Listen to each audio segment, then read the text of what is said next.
Now to Ebola in America. President Obama speaking out against states imposing mandatory quarantines for healthcare workers. Because if we do, then we're just putting another barrier on somebody who's already doing really important work on our behalf. One of those workers, nurse Kaci Hickox, at the center of this battle, first kept in isolation in New Jersey after returning from Africa. She's now back in her home state of Maine, and she joins us now by Skype, along with her lawyer here in the studio, Stephen Hyman. Thank you both for joining us. And Kaci, let me begin with you first. How are you feeling? I know your last contact with an Ebola patient was back in October 21st. That's correct. I feel absolutely great. I think I've mentioned before, I felt great since I've arrived, except for being maybe a bit sleep deprived after all of this. But I am completely symptom free and really happy to be back in my home in Fort Kent. And we know that the state of Maine would like you to abide by a voluntary quarantine until the 21 days have passed, but you say you're not going to do it.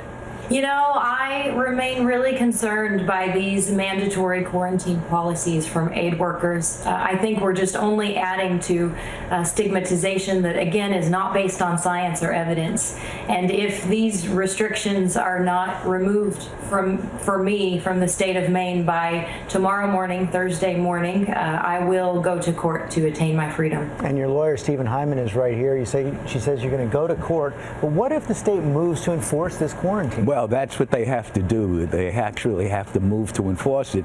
And the standard is, does Kaci have an infectious disease or agent? Is she harboring an infection? The answer is no. Medically, there is no basis to quarantine Kaci at this point in time. And every doctor, there is no medical science that says she should be quarantined. None. But Kaci, do you understand the concern people have, and what do you say to those who might be concerned that those coming back, those healthcare workers coming back from Africa, could spread Ebola?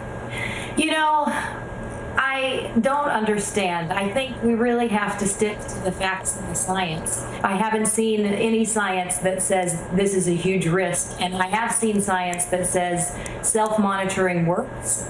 And self-monitoring is a humane, understandable, prudent solution. And just to be clear, as you've been self-monitoring throughout this, you said you don't have any symptoms.